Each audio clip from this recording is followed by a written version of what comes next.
So you can tell a lot about an idea or a philosophy or a theory when that thing encounters children.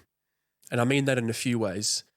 The first one is that innocent, childlike simplicity that can break something down to its most basic elements and deconstruct the logic, the seeming logical conclusions you've drawn in your philosophy, your story, whatever it is, can easily be dismantled by a child. They'll be like, "Oh, that's not very nice. Why would you do that? Why would you say that?" And you're like, that's true. Yeah, it's probably an oversimplification of the thing, but it's true. That's not a very nice thing to say or to do, right?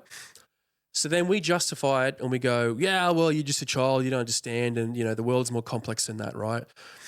So what I find with the story that we tell ourselves is that we've been through a whole bunch of experiences, sometimes in our job, our relationships, in our life. So we judge ourselves for those experiences, right? Our mistakes, whatever it is. So therefore, when we experience something like an acute mental health condition or a crisis or those internal conflicts, a lot of the time we're like, yeah, well, I'm a bad person and I deserve this and this is my punishment for XYZ mistake and the things I've done in my life, right? So imagine for a second this horrible story you tell yourself about who you are and your mistakes and that you're bad, you need to be punished, etc. Imagine if you told that story to your children, you tried to impart that on your children and be like, you are inherently bad and there are things about you that need to be punished and that's not good, right? So if you experience something like I am right now, if you experience it in the future, then, that's on you. You wouldn't, right? Because our assumption is that children are innocent. And they are. They haven't done enough, they haven't experienced enough in their life to deserve to be punished or treated badly or to experience something horrible. But if you were to ask yourself, okay, well, if my child grew up and had the same or similar experiences as me, would I then want to put that on my children? Would I then want them to feel bad and be punished and go through this horrible experience because of mistakes they've made? You'd still say no, right?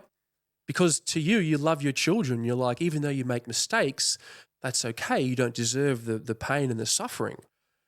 So why do you tell that to yourself? Why do you tell yourself that same story?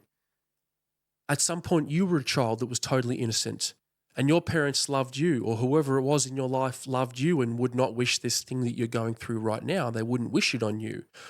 So why do you tell yourself that story? Why do you take away that childlike innocence and simplicity from yourself and tell yourself that, well, I'm far more, complex and it's more nuanced than that because of me and my experiences. And I'm an adult now and that's not how the world works.